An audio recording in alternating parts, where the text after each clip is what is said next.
जो लोग बोलते हैं ना कि सास को अपनी माँ समझो तो वो भी आपको अपनी बेटी समझेंगी।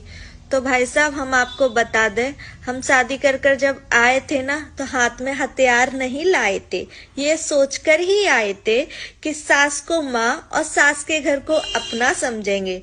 लेकिन सास ने अपनी सासगिरी दिखा दिखा कर हमें बहू बनने पे मजबूर कर दिया। अब सास हमसे दुखी है और हम सास से।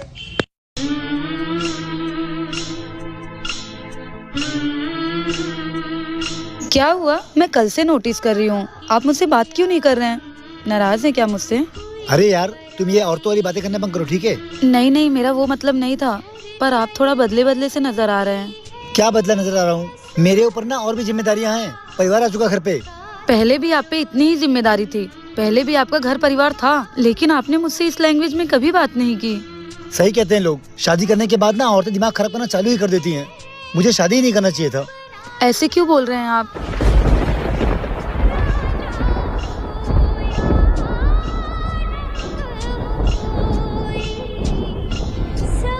मुझे तो एक बात बता बेटा, तू क्या जोरू का गुलाम बने फिर रहा है? 1 रुपए दहेज तो मिला नहीं। मुझे क्या पता था माँ कि ये लोग इतने गरीब हैं। मुझे लगा 10-15 लाख तो मिल ही जाएगा। ऐसी गरीब बेटी लाया है कि उसकी बाप ने उसकी बेटी की सिवा कुछ दिया ही नहीं। मेरा दामाद तो मेरी बेटी का बहुत ख्याल रखता है।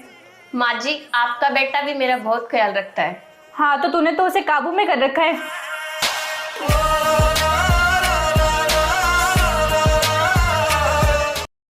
मैं सब जानता हूँ कि तुम्हारी गलती नहीं है, लेकिन क्या करूँ? अगर तुम्हारी साइड लूंगा तो घर में सब सोचेंगे कि मैं अपनी पत्नी की तरफदारी करता हूँ। एक पत्नी को उसके ससुराल में सब तब तक परेशान कर सकते हैं जब तक उसका पति उसकी खुद इज्जत ना करता हो, उसकी परेशानी ना समझता हो।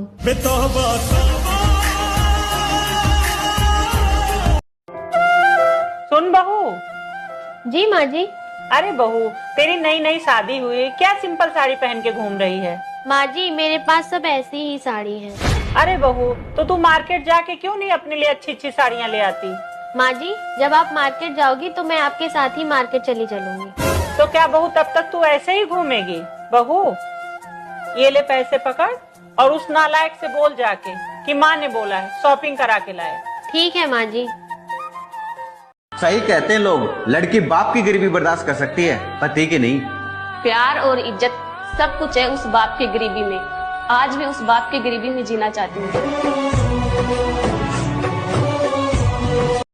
मम्मी, मेरी शादी को 1 हफ्ता होने को आया है, पर इस घर में कोई मुझसे बात नहीं करता। मैं अकेली बैठी रहती हूँ कमरे में। बेटा, शादी के बाद ससुराल में एडजस्ट करने के लिए थोड़ा टाइम लगता है।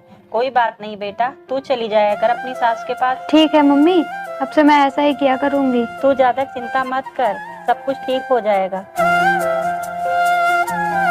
दीदी, मेरे तो कर्म ही फूट गए जो ऐसी बहू पल्ले पड़ी है। बताओ, कुछ भी नहीं लेके आई दहेज में। मेरा तो इतना खर्चा हो गया शादी में, ये दहेज के नाम पे कुछ भी नहीं लेके आई। मैंने तो सोचा था गाड़ी लेके आएगी, लेकिन इन्होंने मेरी बात सुनी ही नहीं, दोस्ती के चक्कर में पड़ गए, ले आए बिन दहेज की बहू। सही कह रहे हो बहन, पूरे मोहल्ले में बदनामी हो रही है, इनकी बहू कुछ नहीं लेके आई।